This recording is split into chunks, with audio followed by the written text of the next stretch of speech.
Welcome to the Alchemy, Astrology, and Astro Health podcast. I'm Maya Ratla, medical astrologist, astro-herbalist, and green witch. I was diagnosed with endometriosis at 19, and I was told I would never have children. I healed my body through the power of herbs, alternative health practitioners, energy healing, and more. At 28, I had the baby they said I would never have, without any interventions. I refused to believe that my body was not able to heal itself. Along this journey, I stumbled across medical astrology, and it resonated with me so much. I started down the path to learning this unique system that had been used for thousands of years in the medical community. I now help other women heal their bodies using their cosmic blueprint, the unique blueprint that every person has embedded in their DNA from the stars. This system helps me see what's going on in your body on a cosmic level and exactly how to help you give your body what it needs to heal itself. We are all uniquely and amazingly designed, and when we learn to work with our design, love ourselves for how we are designed to function, and integrate the cosmos into our lives, I truly believe that we can see true and lasting health brought into our lives. If you are ready to change your life, heal your body, and learn to deeply love who you are, this podcast is for you. Come join me as I discuss medical astrology, AstroNutrition, astroherbalism, health, wellness, spirituality, transformation, and so much more. I'm so excited you are joining me.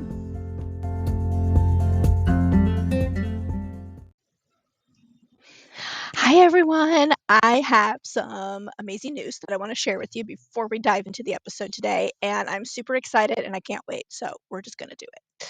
So I've talked about this with a few people in person and then a couple others in my group.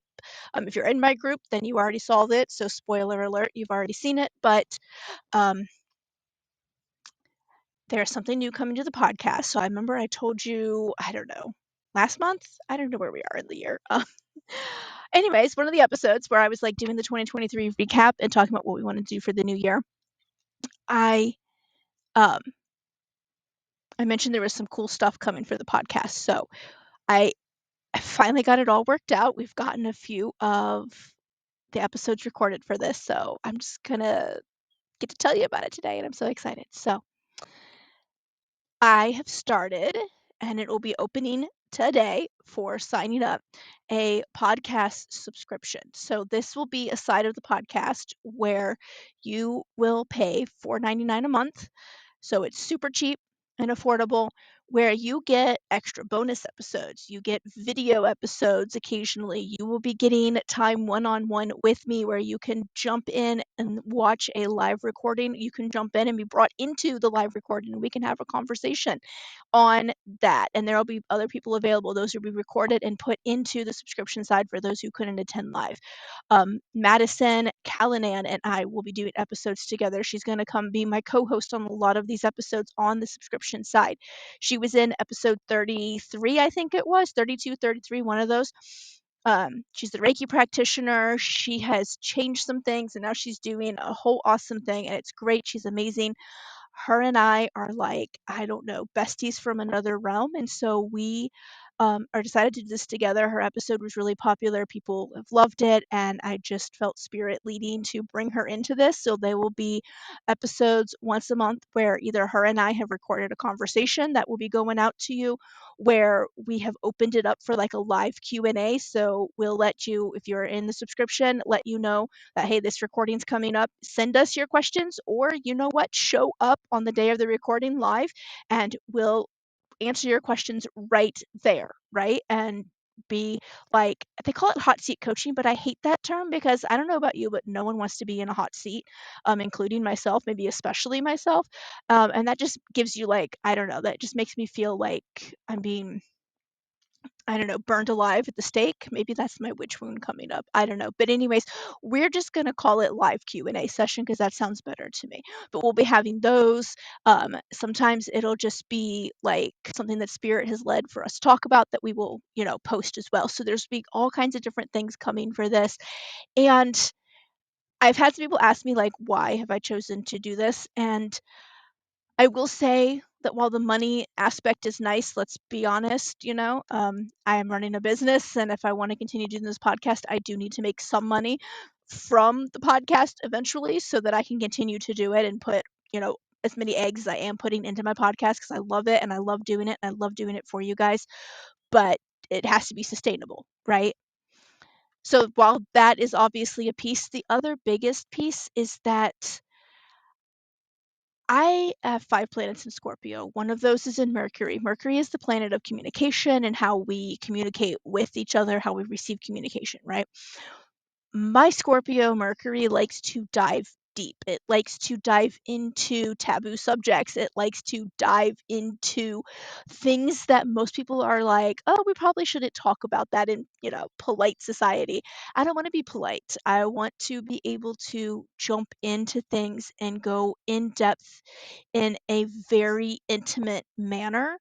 And I prefer to do that with all that Scorpio placements in a closed container where I am free to be myself, but it's only for certain people. It's not open to the entire world. I mean, I guess it is if the entire world wants to sign up for my subscription, but putting it behind a small blockade where someone has to actually sign up to get this feels safer for me. There's a lot of stuff that I want to share that I just don't feel comfortable sharing on the podcast currently.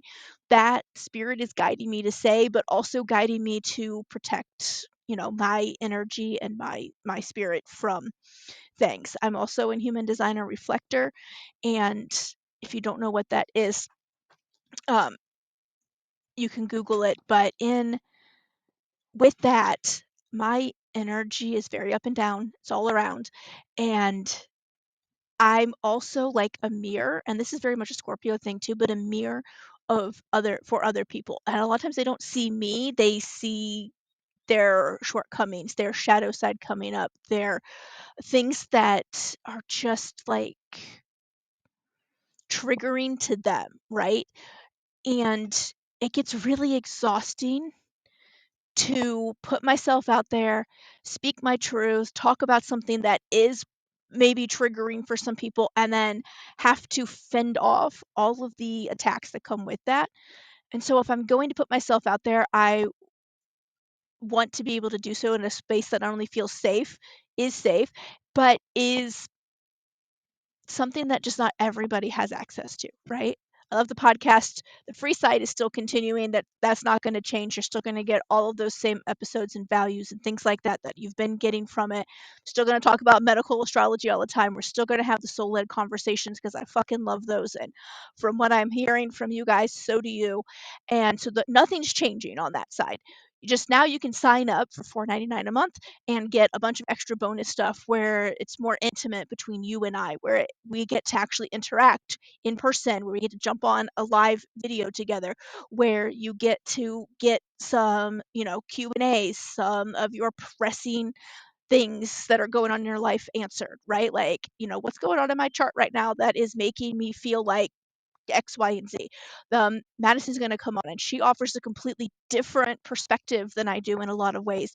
And so together, we will be doing that. We've been talking about hosting like a once, probably every other month, like session where we put out a question about something, or we just put it out to them about, hey, who wants to come jump on here, who has like a problem, and we on that episode that then goes live on the subscription side of the podcast is you having a problem, an issue that's come up, a health problem, a energetic problem, a spiritual problem, whatever it is, right? And you get all the advice that we would give our clients, right? Just for being a subscription member, which is invaluable in and of itself because I have like 12, 13 years of experience just on the holistic side, plus like my, 20 plus years in nursing that you get with all that. Plus, then you get Madison's experience, and she's been doing this for 6, 7 years now. So you're getting a combined, like, probably almost 30 years of experience coming at you with advice and all kinds of things. So I'm super excited. That is one of my things that I have been holding on to, and I've been chomping at the bit to tell you guys. So I am telling you now. Sign up for it. The link is in the show notes. There's some episodes that are already in there and that are live. There are more that are coming Madison and I recorded a couple ready to go in there, and I have a series that's coming in there that is really near and dear to my heart. And again, it's really a lot of trigger worthy trauma related stuff that happened to me and myself and what I went through getting pregnant and having a child, and the healthcare system that failed me and my baby and almost killed both of us. Actually, spoiler alert, it did kill me, but I'm back. So you can't, it's really, really hard to keep a Scorpio down, right? No.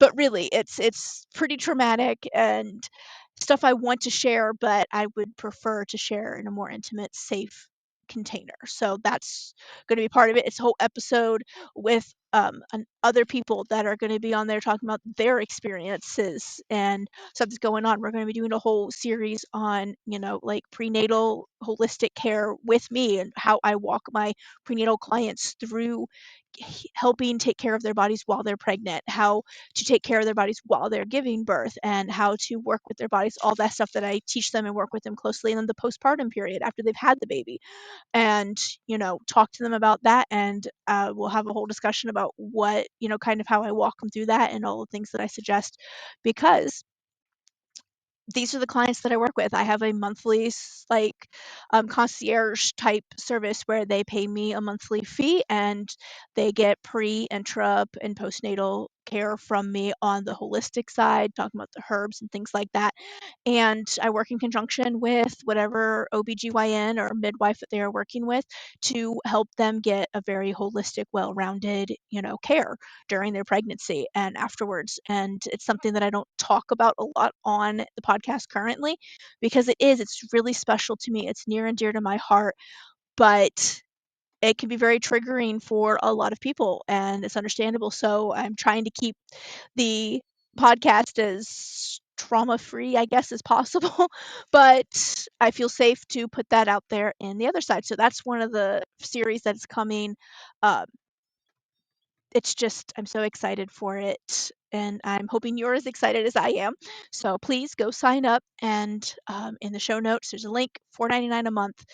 Cancel at any time. There is literally no obligation to stay forever. There's no contract, right? If you hate it after like the first month, that's fine. You will not make me upset. Just continue listening to the free side, please, right? But yeah, that's just where Spirit's been leading, and I already have like a bunch of episodes planned out for it because it's stuff that I've been wanting to say for a while, but was feeling called to wait, and I didn't know why I was feeling called to wait, and now I do. So that is coming. It's actually gonna probably start, like, I'm gonna start releasing episodes next week. So yes, go sign up now so you don't miss any of those. It's gonna be super exciting. I am really, really fucking excited about it, and I just wanted to share that with you. So again, $4.99 a month. You can sign up at the link in the show notes. This is through Spotify only currently. I looked into doing through Patreon, but it's like a whole nightmare of setting things up in there. And this was easier to at least get started and, kind of get things fleshed out. And then we could look into, moving it potentially down the road. But for now, you do need a Spotify account. It's a subscription through Spotify. When you log on to Spotify and come to the podcast, you'll be able to see all the extra episodes that are for the subscription, and it'll let you know that it's a subscriber's podcast episode only. So you will be able to differentiate which one's just the regular for all audiences and which one was only for you subscribing to my podcast. But please sign up for that. I would love it. Apple Podcast does a similar like subscription type thing that I'm also looking into, doing, and I could do that simultaneously, but they have a lot more hoops to jump through. So that's some red tape there. But either Patreon is coming in the future or just adding Apple on. But yes, please come check it out. Sign up at the link in the show notes, and I will see you guys there. Thank you. Love and light. Hi, everyone. Welcome back to Alchemy, Astrology, and Astro Health. Before we dive into the episode today, I have a couple things I want to share with you.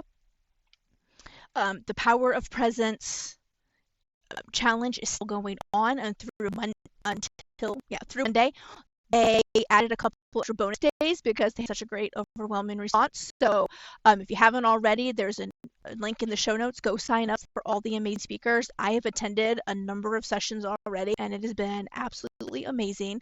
These are some absolutely amazing speakers, and they have brought so many different things to, like, the presentations. It's amazing. It's all inspiring, and I feel very honored that I was asked to be in this container with such amazing people. I feel quite unworthy in some ways of being there. I know that's imposter syndrome speaking and probably my ego trying to protect me from releasing my magical side, but that is what it is. It's the truth. I just want to be honest with you guys. But mine is on Saturday, so if you're listening to this on the day that it comes out, Thursday, what are we at? The 15th of February, then just know that you have not missed my presentation yet. It is this Saturday, February 17th at 5 p.m. Mountain Time, which is 4 p.m. Pacific, 6 p.m. Central, 7 p.m. Eastern. If you were in another country listening to this, you will have to do your own mathing on that because I am not sure how to convert in my head any more than the current time zones in the US. So that is going to be amazing. I'm super excited. I'm doing it workshop style, y'all. So you will have a book. So bring a pen or a tablet, something that you can write on, because it is going to be digitally being able to be filled out too. Or if you want, you can print it and fill it out by hand. It depends on, whatever way works for you. So that is Saturday the 17th. There's also a link where you can sign up for just my presentation in the show notes as well. All right. So 2 ways to sign up. You can either sign up through the one link, which signs you up for the whole event and will give you a list of all the other speakers that have yet to speak that you can sign up for. Or if you say, hey, this is great, but I don't want to hear the other people, which is fine, then you can sign up for just my presentation. Okay. So that's still going on. Please come join us. It's absolutely amazing. Tara has done an amazing job, lined up some amazing people, and I've been so blessed to be able to be in this event as part of it, and to even attend the sessions that I've attended so far. They have all been super eye-opening, kind of magical, and healing in a lot of ways already. So this is only Tuesday when I'm recording this. So yeah, please come join us, sign up. I would love to have you there. It's gotten to the point that it's getting so popular, even my grandma is asking for a link to sign up, y'all. So if even my grandma wants to come, it's going to be amazing. Sign up, come to the workshop. It's going to be all about medical astrology, astronutrition, and how that kind of works together to show like your cosmic blueprint and how you can kind of figure that out and start trying to DIY some of this stuff. And if you come, I'm giving away some free mini sun sign readings. So, hint, if you haven't signed up already, sign up so that you get the code for that, because it's only available for those who come to the presentation. It will not be available for anybody else. So if you want that, where you get 10 minutes of my time telling you all about your sun, moon, and rising and how that affects your body and your health and how you can start working with your body instead of against it, so you can feel healthy and whole and amazing all of the time, then yeah, you got to come listen to me. It's going to be fun. I hope to see you guys there. All right, let's dive into today's session. We are talking all about Saturn today, and Saturn in medical astrology. Saturn is the other malefic. Mars was the other one that we talked about earlier, and this one is actually considered the greater malefic in medical astrology, and it's considered that in regular astrology too, but in medical astrology, this just means that it's one of the planets that is most likely to be the one that its influence is causing potential issues in the body over like another one, right? So Mars and Saturn tend to be the seat of problems, whereas Venus and Jupiter, which are the benefics, tend to kind of balance that influence of them out depending on where they are in the chart as well. So those are the benefics. They kind of help bring in all the good stuff, and then the malefics bring in some of the not so great stuff, and then together they all kind of balance things out, right? Um, so we're going to talk about Saturn and everything that comes with that. Saturn is the opposite of Jupiter, which we'll be talking about in the next episode in this series. So definitely tune in for that because it's always fun to hear that. So Saturn is considered a masculine, force, a masculine planet. It's a yang energy, but it's different from the yang energy that we see in Mars. So in Mars, we see the really what people have thought of as like true, like yang energy, where it's very active, it's dynamic, it's ever changing, it's quick, it's decisive, right? Saturn is a little different in how it comes out with its yang energy. It's a little slower, it's a little more meandery, it's not as quick to come to a decision, but once it gets to a decision, it's really hard to change it, right? Saturn is the planet of boundaries, of like life difficulties and lessons that we need to learn. And so its yang energy is a little different. It's a little more harsh in some ways.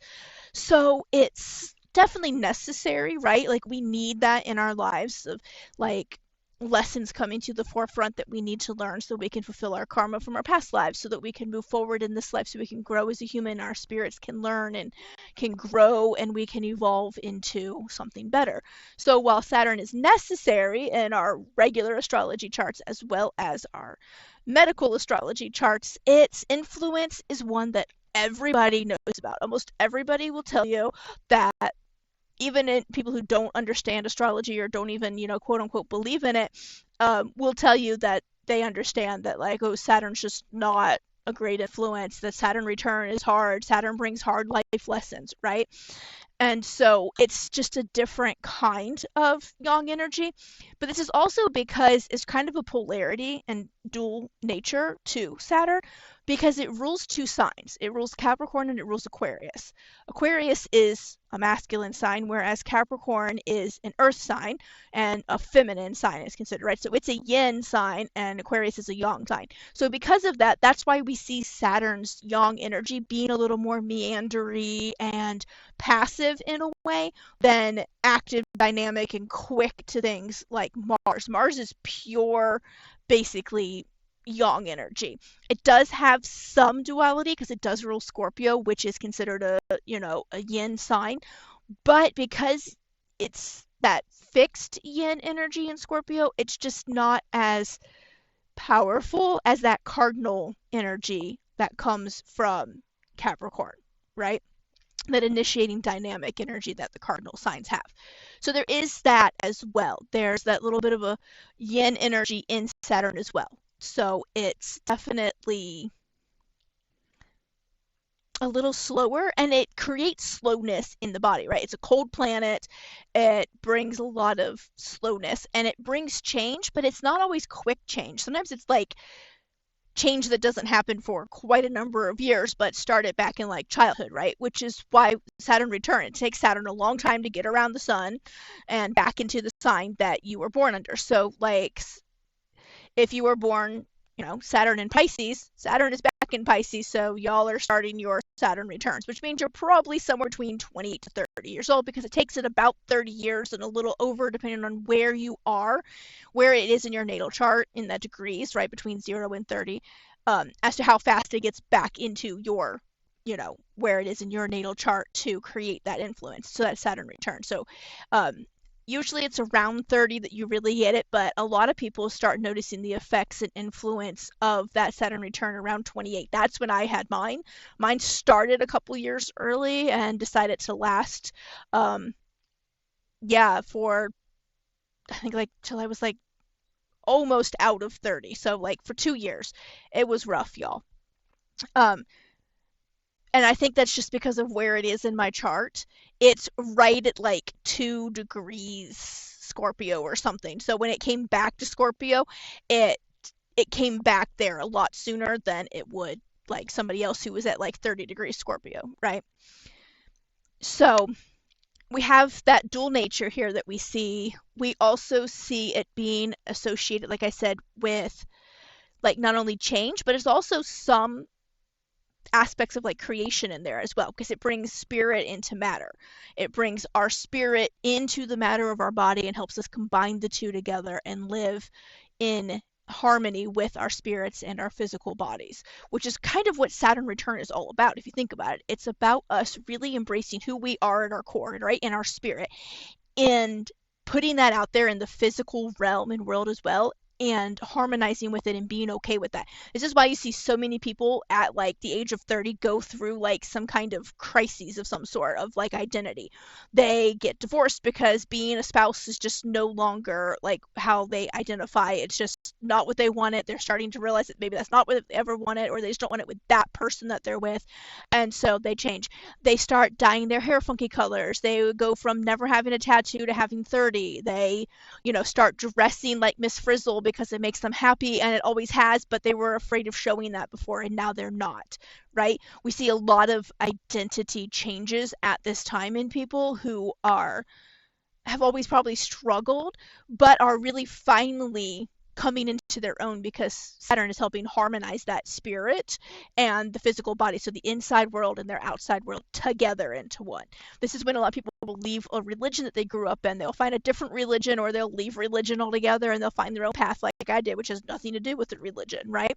And so there's a lot of things, and like, in society nowadays, people really associate like with their religion, their political affiliation, their how they dress, what company they work for, who they're married to, if they're married, or who they're in a relationship with, anything like that, right?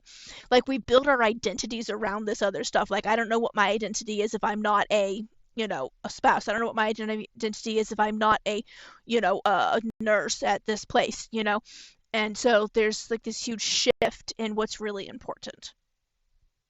And about setting boundaries too. There's a lot of boundaries that get set at this time as well. You start putting up with less and less bullshit starting at your Saturn return, and it just gets better from there, for sure. Because it represents our personal boundaries and our limits. As far as like the different like myths and other things that we see Saturn associated with, um, Saturn in like the Roman, mythology was really kind of seen as like a tyrannical father figure who was obsessed with enforcing the law of the land, and a lot of times it wasn't in a very nice way, right? So that's definitely present. The sun represents the father in general, but Saturn represents the challenges that we can have associated with our father. So if your Saturn is in an aspect that's maybe not a nicer aspect, it can lead to a lot of issues with your father. Mine is in Scorpio, as I've mentioned 100 times probably by this point. So mine's in Scorpio, and so a lot of my like boundaries and limits and my life lessons and everything I'm getting have to do with like family, because it's in the fourth house, right? Well, he represents like the challenges associated with the father. My dad is also a Scorpio. He is an October Scorpio. I'm a November Scorpio, which changes it a little bit in the dynamics of how they behave some. But with my Saturn in Scorpio, like I was pretty much destined and in the fourth house to have some issues with family. And unfortunately, because it's in the fourth house, which is not only the house of family, but the house of the mother, and Saturn's in there, like this explains so much as to why like my parents and I have had the issues that we've had, and why we are no contact with them. So part of what Saturn's life lessons bring about though at this age is to like transmute um right, that perception that we have of our father being this like tyrannical, like just not great person, right, in our lives, into like a teacher in our lives instead. Unfortunately, though, that's just not always how it works. Or if we do get the teacher, right, we finally kind of transmute that. We don't get the nice teacher. We get like the harsh, teacher that's like smacking your fingers with a ruler. So we kind of get the what not to do and how we don't want to have it done, right, on that. But this also helps, right, at the same time, because it helps us like heal our own embodiments of like the ancestral patterns that are coming through, and they heal the fathers of our past generations inside of us that we hold, like, in our DNA and our spirits. And in turn, it can help heal our fathers as well if they notice the change in us and they, see us finally coming into our own. And maybe even in their Saturn return, they never quite reached where they want it to be, that potential that they want it to do, right? It can help that as well. So they may turn around, they may not, they may get worse at this time, right? And so there's a lot of family issues that come up at a Saturn return, unfortunately, typically surrounding dads, but depending on where your Saturn is in your chart, it may just surround everybody and their brother in your family. So that's what happened with me. We see Cronus and Uranus also kind of represented in the story here with Saturn. They're both tyrannical leaders. They pass that on to their children, right? And Saturn kind of represents that pattern there as well, of the connection to the ancestral spirits and the spirit reality coming forward into the present time. Saturn in the East does represent like karma, our necessity to break our own karmic patterns, but also those of our ancestors. So that's why we see some of this also coming up at this time. You'll see a lot of like generational trauma that comes up around your Saturn return as well, right? So something else that we can see. Saturn also kind of represents like our past affecting our present, but changing our futures usually for the better if we are willing to listen to what's coming up, hear it objectively, and make the steps necessary to change that, right? Then we'll have a better future. The same lessons will come up again and again and again and again if you don't fix them during your Saturn return the first time, because Saturn does not like being dismissed and will just continue to bring these things up in some way, shape, or form. And you will find yourself in a never ending loop of shittiness if you don't just decide that you're done and you step out of that shitty circle, right? You break the circle and you get out of it. And it's not easy. I've broken generational patterns in my family by, doing half the stuff that I've done and how I've raised my kids and how I've changed things. It's not easy. It is really not easy being the generational trauma pattern breaker. Let me tell you, it comes with its own harsh realities and lessons and not fun events. But it is 1000% worth it, because I am changing not only my future, but the future of my kids, my kids if they have them, right? Like my whole family's ancestral patterns are changing, and I am making a better future for myself and my kids. So while it's not easy at all, and I'm not claiming that it is, it's worth it. It is 1000% worth it, and I would do it over again no matter how terrible it's been, right? So we see that. We see him also being represented in like Father Time because of his ability to like magnetize, condense, create matter. Saturn also does represent the Great Mother of existence, giving birth to all forms. So we see that dual nature here too of the two signs that they ruled, this the yin and the yang signs. As far as the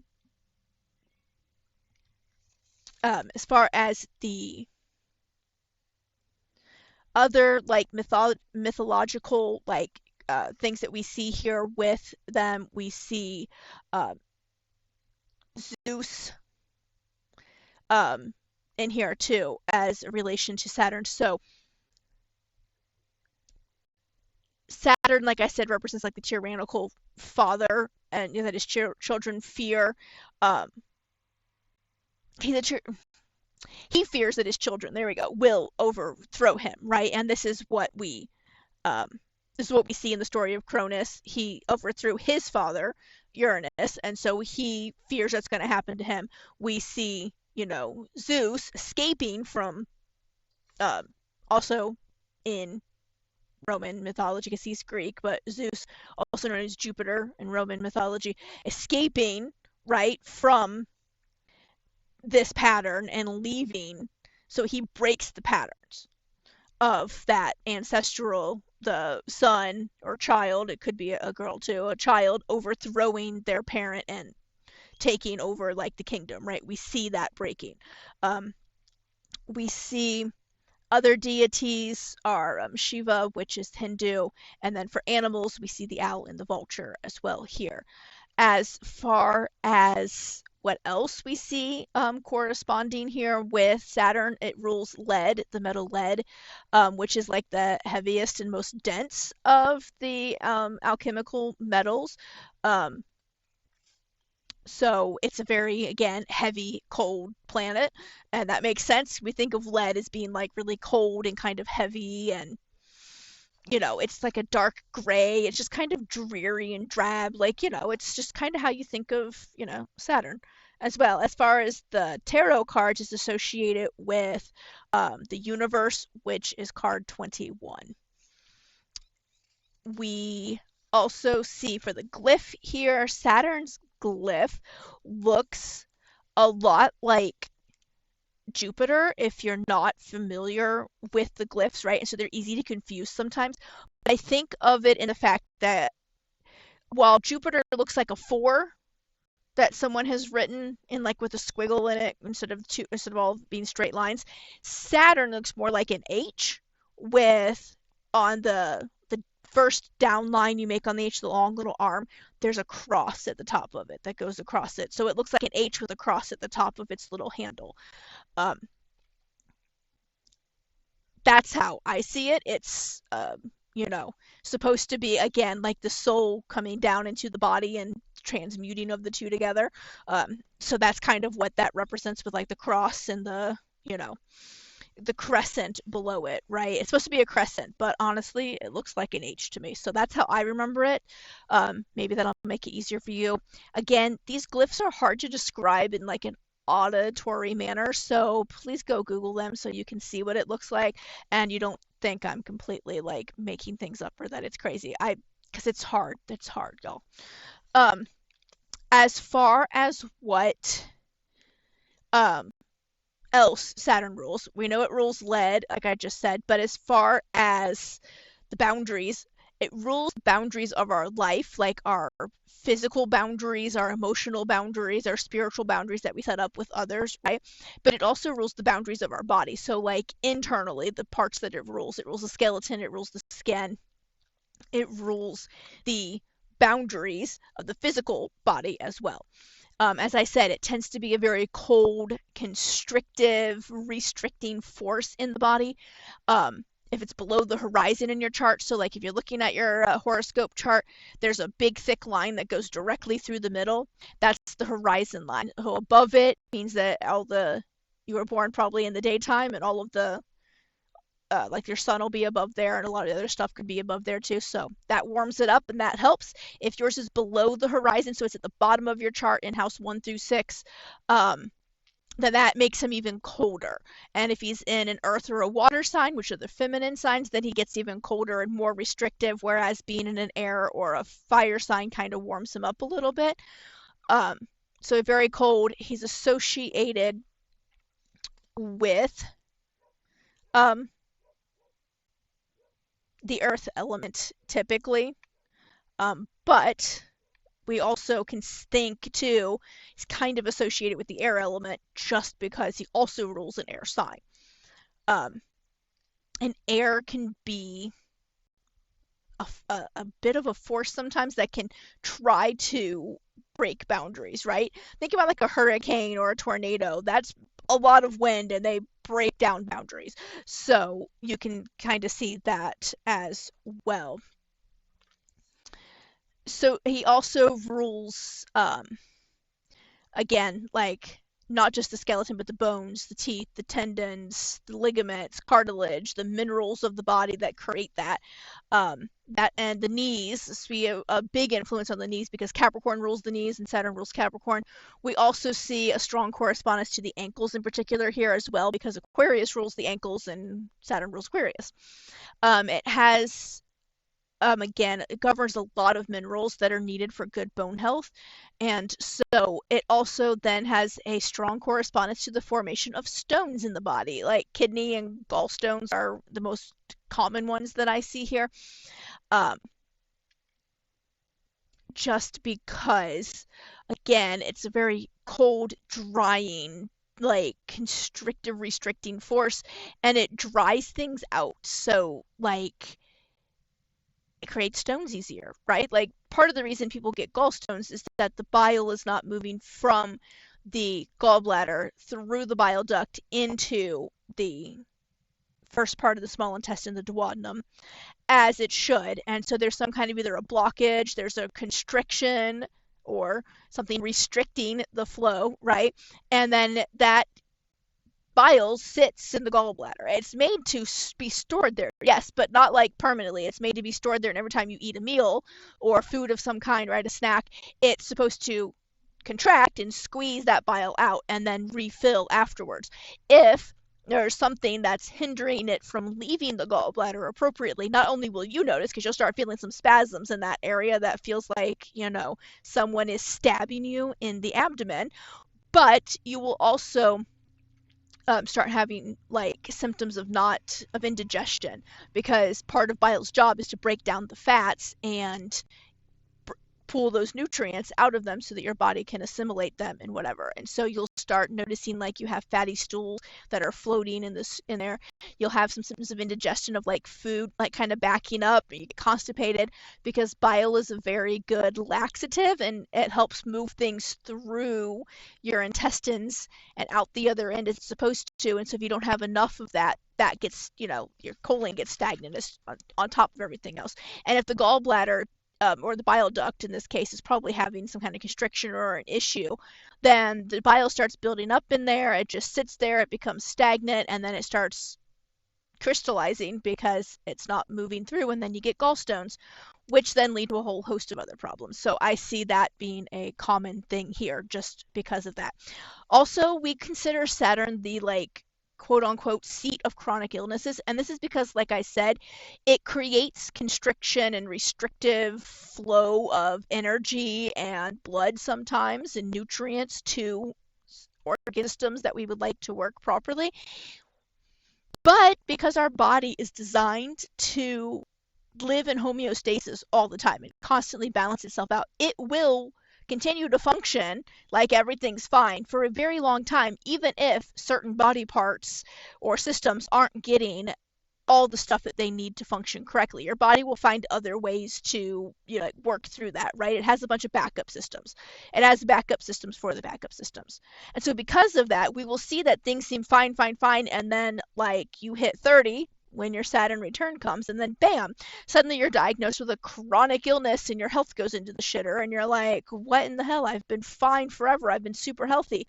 And that's just because your body has been functioning as if it's super healthy because it's been able to maintain that homeostasis, but then it does reach a point where eventually it cannot do that any longer, right? It can only do it for so long before it just can't anymore. And that's why we see a lot of chronic illnesses popping up in like 30s, 40s in people's lives, because it's been going on for more than likely a while, but it's just taken that long for symptoms to start appearing and you to notice it really happening.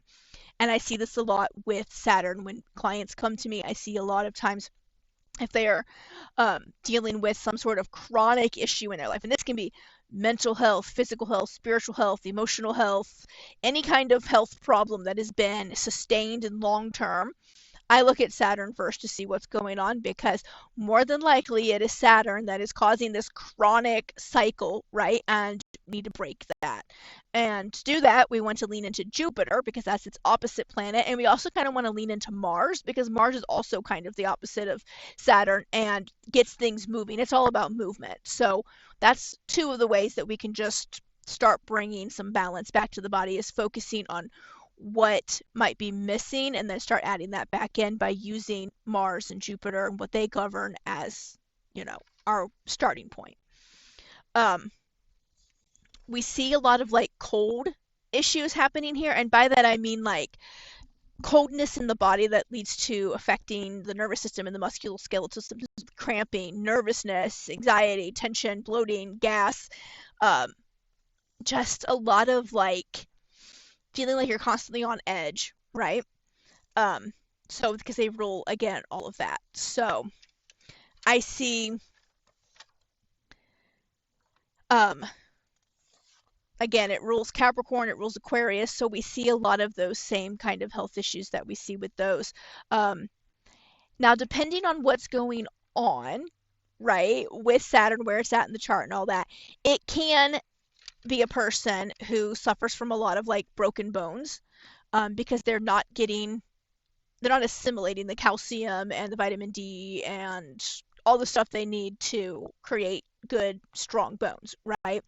Because of Saturn's influence. So I can see that that happens, but I don't see it as super common. I tend to see a lot more like gallbladder issues and chronic health issues stemming from some sort of gallbladder or liver long term like issues that have been going on under the surface, digestion issues.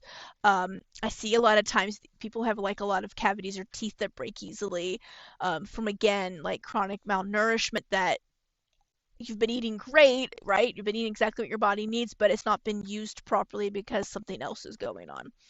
So I see a lot of that. It rules Capricorn, which rules the knees and the boundaries, and then it rules Aquarius, which rules the electrical system of the body, as well as the ankles, the calves, and the sodium balance. It has some correspondence to the kidneys. Libra officially rules the kidneys, but Aquarius has some correspondence to them as well, due to the fact that it rules sodium, and the kidneys help maintain our sodium balance in our body, right? So we see those um, signs, body parts, and systems being under Saturn's rulership.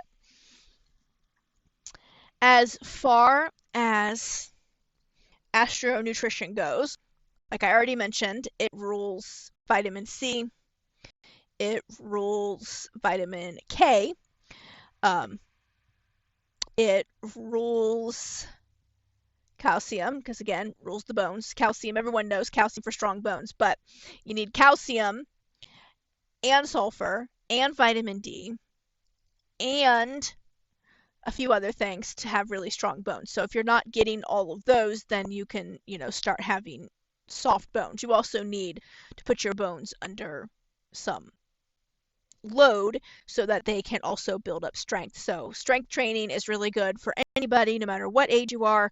But if you have a lot of Capricorn or Aquarius in your chart, it's even more important for you, because the chances of you coming to a um, point in life where like osteoporosis or really bad arthritis gets you is common with those placements in the chart having so much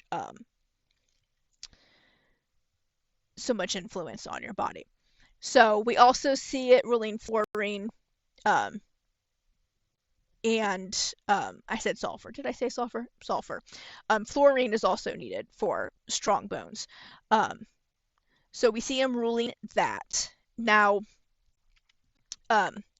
vitamin C is needed for so many things in the body that some people are not even aware of, because it's just, we always hear about vitamin C for immune health, right? You can ask anybody on the street, what do you take vitamin C for? And they're all like, well, we take it when you start getting sick, or you take it to prevent getting sick, or you take it to boost your immune system when you're flying a lot during, winter or whatever, right? Everybody knows that. But there's other reasons that we need vitamin C. And one is to avoid getting scurvy, which, if you don't know what that is, it is an illness where you don't have enough vitamin C, and so you start getting really like receding gums that are bleeding and unhealthy, and your teeth start falling out of your head because the gums become so loose they can't hold the teeth in place anymore. The teeth start kind of rotting away even, because they, again, need vitamin C to an extent to be strong.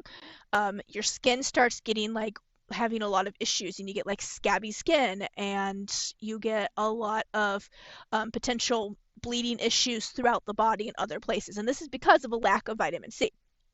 because vitamin C helps form collagen in our bodies. And without that, we don't have good elastic skin, we don't have good elastic arteries or capillaries, and they start becoming leaky. We get bleeding and receding gums and, body tissues and things like that. So we get lots of potential issues, right? From that. We can also see hemorrhaging because, again, it helps keep our arteries and our capillaries elastic and how they're supposed to be. And so without that, we get that. If we don't have enough vitamin C, our cells start losing their supportive strength, which then causes weakening of the protein of the skins, the tendons, the bones, the cartilage, and other connective tissues. So it's really important in building all of that up. You will see it's marketed mainly toward women or those identifying as women, but vitamin C serum, you see that a lot as, and they tout it as like an anti-aging serum. It isn't necessarily anti-aging, but it does help give back some of that collagen building, like stuff that your body needs. And so it can help your face and whatever other parts of your body you're putting on appear younger. Because it's helping to take out some of those wrinkles and stuff, because it's helping give your body what it needs. You don't need a serum for that. You can literally just eat more vitamin C in your diet and avoid that. If you want to use serum, it's not like it's a bad thing for sure, but just be careful about what else is in it, because your skin is the largest organ in your body. It absorbs everything that you put on it in some way, shape, or form. And there's some things that just may not be best for your specific body in those serums that can start causing issues down the road and becoming more of like that Saturnian influence in your body, and not a great way. So if you want to use it, that's fine. Just pay attention to what's in it. I prefer to get things through my diet because that's one less thing that I have to remember to do at the end of the night, on top of everything else that you already do at night before you go to bed, is remembering to put some crazy serum on my face. So you do what works for you. It's obviously also good for your immune system, vitamin C. It helps our body's defense against anything trying to come in that should not be in there. So it is very, very good. We like to take it with B complex, calcium and magnesium if possible, because that helps it get absorbed better. And also it's good to take with iron, so the iron gets absorbed better, not necessarily the vitamin C. So if you're going to be taking iron as well, because like your Mars is afflicted and maybe you need more iron, make sure you're taking some vitamin C with that as well. So basically, just get a well-rounded, nutrient-dense whole foods diet, and you should be good. Foods that you can find vitamin C in, everybody knows citrus fruits, so I don't need to go there. But as far as other things go, as far as vegetables, you can find it in asparagus, Brussels sprouts, carrots, celery, chard, collards, tomatoes, turnip greens.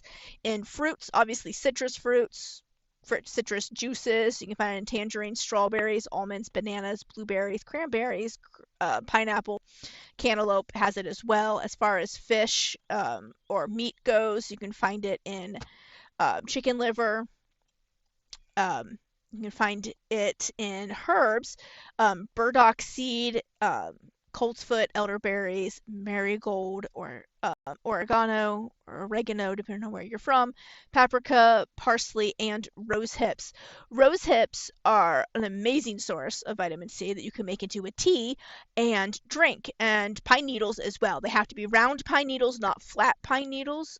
You can go out to any pine tree that has round pine needles, and you can tell when you put it in your hand, and you can feel it if it's round or it's flat. If it's flat, don't use those. Those ones are not good for you. They can be toxic. Do not make them into a tea.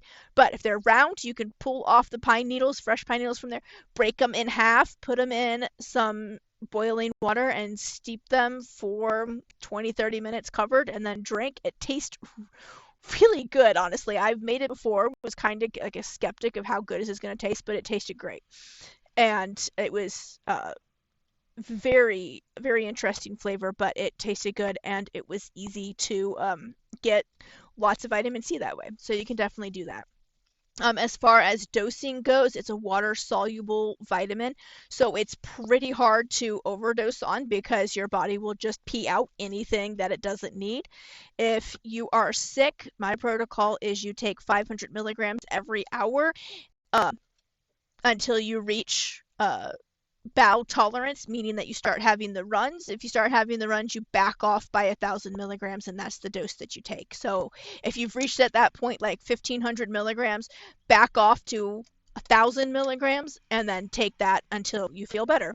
On the average, every day, I'm just taking it to make sure that I don't get sick or that my body has everything it needs. Anywhere between 100 and 10,000 milligrams daily is pretty safe for the body. Obviously, 10,000 is a hell of a lot, and I don't even suggest that, but I typically run around the 1 to 2,000 range for us, and that seems to work great, and that's what I suggest for a lot of my clients. As far as vitamin K, which is the other Saturn ruled vitamin, we find that vitamin K is needed to also help prevent hemorrhaging in the body. It helps coagulation by taking prothrombin, right? There we go, and changing it by an enzymatic action to thrombin, which then converts into fibrogen in the blood into fibrin. Fibrin literally becomes like a net made of protein that halts the flow of red blood cells until the flow ceases. So in other words, this is what we call coagulation. So it literally makes blood clots. And if you don't have enough vitamin K in your body, then you will not be able to clot and you can potentially bleed out.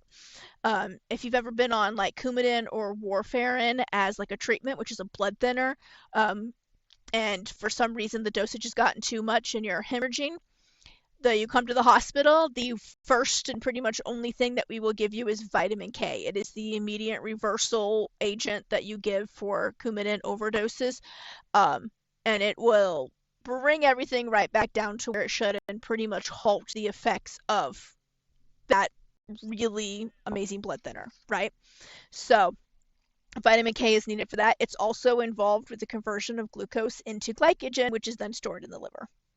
And it's also partly responsible for the liver functioning as it should. So it's good to get this in your diet. It is a fat-soluble vitamin, so sometimes I also see it having a correspondence to the sun, just typically because that rules most of all the other fat-soluble vitamins. And if you're getting one fat-soluble vitamin, you're probably getting all of them because they tend to, be in groups inside of food and stuff. So as far as food sources, chestnut leaves, spinach, soybeans, tomatoes, cauliflower, cabbage, peas, carrots, and potatoes have it, as well as prunes. You can find it in pork liver, lean meats, and kidney meats. Yogurt and egg yolks have it as well. And excuse me, that was like a weird thing. As far as herbs go, shepherd's purse and kelp has it too. So seaweed, kelp, all good things. Obviously, calcium is the other one. Oh, vitamin K dosage. I forgot to tell you how much we should be taking of that. So because it is fat soluble, it's not something you necessarily need to be supplementing unless, your physician has told you to, then follow their recommendations. Typically 300 to 500 milligrams daily is adequate. And that's usually enough. Any more than that, it could potentially build up and become toxic. It's more toxic to children just because they don't have any other systems really in place yet because they're, babies and little and their body hasn't completely gotten online with how to work things yet. So be very cautious, when dosing it with children. But typically we're not giving kids vitamin K supplements. So that makes it easy for sure. But just in case, just know to use caution, no more than 10 milligrams, which is a very small amount for children. And then we have calcium, which is under the rule of Saturn as well. Calcium, everybody knows, is good for bone health, right? But it also is needed for a few other things as well. It helps our heart beat like it should, right? Because we really like our heart to continue beating, and it is one of the minerals that we need for proper regulation of our heartbeat. We need sodium, potassium, magnesium, and calcium to all be in the proper levels so that our heart beats in the proper beat and doesn't beat too fast or too slow or stop eating altogether. So we need it for that. We need it for the nervous system. It helps the nervous system function as it should. We need it to help bleeding wounds clot quickly as well. And it keeps our muscles working as they should and keeps them from being spasmy and, painful, especially with Saturn being the ruler. We can see that muscle spasms are a common thing there with that. So um, if you're getting a lot of muscle spasms, it can be a sign of low potassium, magnesium, or calcium, and it doesn't hurt to take all three and see if that helps. So we need it for that. We need it for cell wall structure. We need vitamin D in conjunction with calcium to make sure that it's ingested and assimilated properly. So it works best with taking it with vitamins A, D, C, magnesium, as well as phosphorus. Phosphorus, as you remember, is ruled by Mars. A, D, and magnesium are ruled by the sun. So you need a lot of fire-ruled, fiery planets, uh, minerals, vitamins and minerals, there we go, to take with it as well. As far as foods, most people know that it's in dairy products, which is true. You can also find it in watercress, cauliflower, broccoli, endive, rutabaga, spinach, turnips, lettuce, onions, soybeans, celery, flax seeds, kidney beans, lentils. You can find it in almonds, avocados, dried apricots, bananas, cranberries, prunes, lemons, grapefruit, pineapple. As far as like meat options, you can find it in oyster, shrimp, lobster, liver, chicken. It's found in most dairy products, most cheeses, yogurts, buttermilk, regular milk. As far as herbs go, you can find it in arrowroot, carrageen, which is like Irish moss, chamomile, chives, cleavers, dandelion root, flaxseed, meadowsweet, nettle. Uh, yeah, and that's pretty much it. As far as other things go, kelp. And then you can find it in like eggshell, oyster shell, or bone meal calcium supplements, where they've literally, they're made from exactly what they sound like they're made from, to help get it so you can take it in supplement form that way as well. Regular doses daily, just get it in your diet. You can obviously get too much calcium and then you'll have a funky heartbeat, and potentially it can cause death, but typically it's something that you just want to get through your diet and don't supplement too much, unless you've been told by a physician that you need to. If you are um, a woman, you need to be getting 1,200 to 1,800 milligrams daily in your diet. If you're pregnant or lactating, you want to increase that number by 400 to 500 milligrams. If you are a male, you want 1,200 to 1,800 as well. If you're 10 and above, this is for women and men 10 and above. If you're under 10, then you only want to do about 700 to maybe 1,000 tops. So most of that you can get straight from your food. As far as the positive correspondences of Saturn, we see here when it's well integrated into our charts, into our bodies and souls, we see a practical and logical mind, right? That's really disciplined, organized, responsible. They have good boundaries. They're able to grasp like challenges and see the valuable lessons that they are, and then transmute that and evolve as human beings, right? We see them learning to bring the mind under control from all the chaos that's going on out in the world, integrate our hearts, our minds, our bodies, our spirits, our souls, everything all together, right?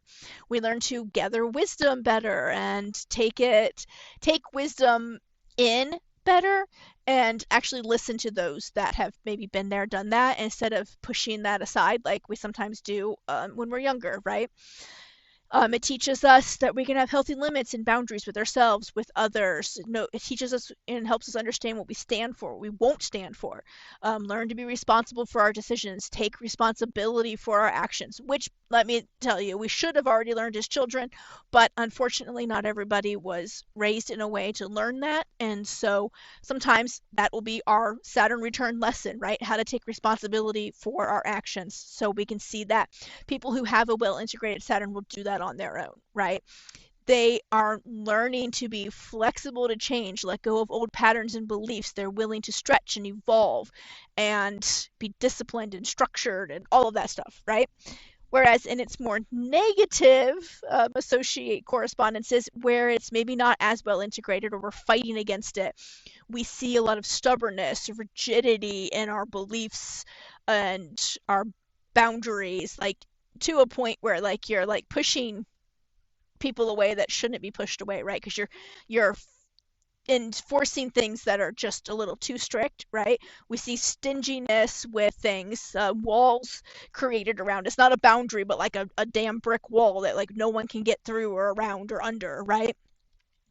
Um, we are, if we're not well integrated, we see a lot of criticalness here, judgment, being very judgmental, inflexible, having no sympathy for others. We see a lot of people being trapped like in mental prisons that they've kind of created for themselves that feel comfortable to them but are really unstable and on the verge of collapse at any moment. And so we can see like depression that comes from that, what they used to call melancholy, which is kind of similar to depression but more like not as like strong, I guess. It's just nothing sounds fun or good ever. And that goes for like everything.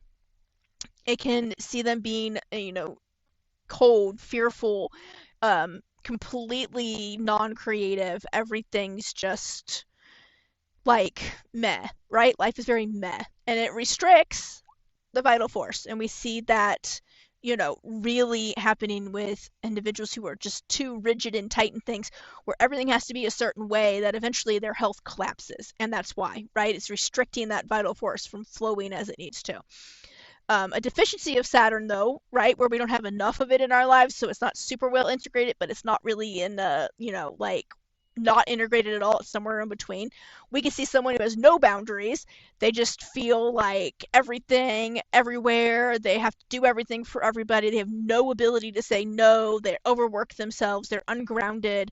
They're like the dreamers and artists, right, that are wonderful. They come up with great stuff, but they refuse to like come down from like their creative realms and like do the practical stuff that they need to do to like continue living, as an artist, right? Sometimes you might have to get a job, that horrible three-letter word, until you can, get yourself going more with your art, things like that, right? So we can see them not being disciplined or having practicality when it's deficient and just kind of living in the ethos, kind of similar to like a Pisces that hasn't integrated their Pisces well into themselves either, As far as the herbs that are governed by um, Saturn, we see a lot of different plants that are really like dry, tough, stringy, really like rough skin, things like that. It's just a really kind of like signature of Saturn because again, it's a dry, cold planet. So we see a lot of plants here that either help with increasing warmth in the body or that continue the cold kind of cycle. So we have elder and we have comfrey, which are good plants that help with so many different things. Elder is really great for like helping with flu especially, but viral infections in general, with helping our body, get through those. Comfrey is super healing to the gut and to the gallbladder and to the skin. Comfrey is one of those herbs that is absolutely amazing to use for wounds, but you have to make sure that you have cleaned it out super, super well with like some soap and water first and irrigated it. Otherwise, you put comfrey on there and it helps heal the skin so fast that it'll seal the skin with whatever dirt, whatever you haven't washed out under there, and then an infection will occur, right? So comfrey is great to use like after the body has already started healing it itself, and maybe it's not completely scabbed over, but like you can see an infection's not coming. So then you put comfrey to help it finish healing the rest of the way. We also see horsetail here. Horsetail is chock full of minerals. It is one of the most mineral dense herbs that you can really see used out there. And so we see that again being associated with Saturn because Saturn rules a lot of the minerals. And so we see that. We also see poison hemlock under here, which by its name alone, please do not go running out to find this plant and take it. It will kill you. But it is associated with Saturn because again, Saturn is associated with like those harsh lessons, right? The harsh lesson here would be don't eat shit that you don't know what it is because you might end up dead. And that's ultimately how they figured out in the past what plants to eat and what plants to avoid. So those are the main ones that I see here. There's a few other ones as well, but those are the main ones that I tend to use under this correspondence. I do see some correspondence to mullein, which is actually a moisturizing herb, and we typically see like with the moon or Venus, but it helps moisturize all of the areas that Saturn likes to dry out. So it's great. As far as ways to balance the influence seen here, honestly, bring a lot more Jupiter into your life, a lot more joy, a lot more happiness.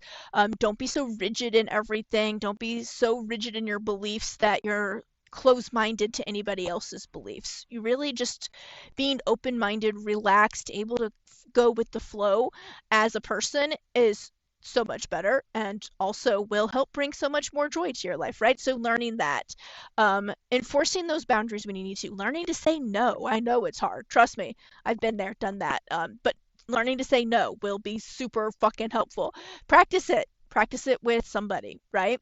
Journaling can be good here too, to kind of see like what those life lessons are that keep cropping up, or if you keep seeing already, just listening to this, the same lessons, to figure out why they keep happening and then make steps to stop them from happening, right?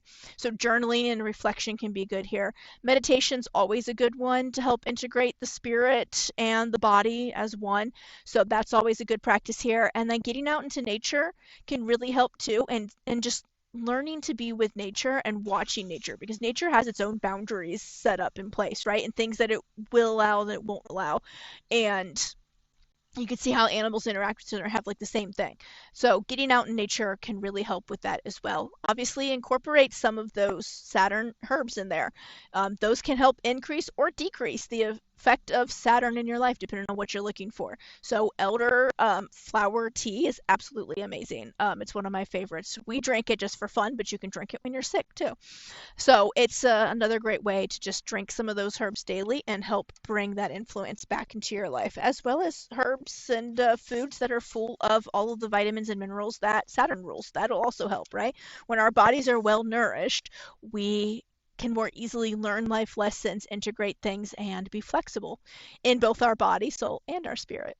So hopefully that helped everybody. Thank you for listening. Overall, Saturn is full of some harsh lessons, yes, but if we take those lessons, we learn what we're supposed to, we evolve as a person, it will affect and change our futures for the better. So just learning to do that is really one of the best things you can do. And nourishing your body, this is another lesson that you can learn here, is super important. So always focusing on 80% to 90% like nutrient dense whole foods in your daily intake is going to be the better option here to help prevent issues coming down the line that might be influenced by Saturn.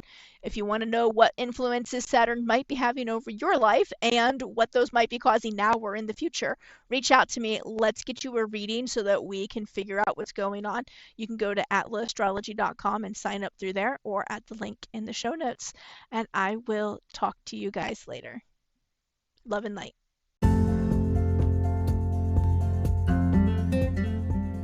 Thank you so much for joining me for another episode of Alchemy, Astrology, and Astro Health. I hope you enjoyed today's episode as much as I enjoyed making it. You can find all relevant links to today's show in the show notes below. If you loved the show today, please subscribe, follow, and leave me a review. I love to hear your thoughts, and it helps me know what is a hit and to make more of that content, especially for you. If you want to learn more about me and how I can help you, head over to atlasastrology.com. There you can sign up for a medical astrology package, download my free sun sign and your health ebook, read the blog, and so much more. If you want to connect more outside the podcast, follow my Instagram channel at Atla Astrology or join my Astro Connection community, the link to which you can find in the show notes. Until next time, love and light.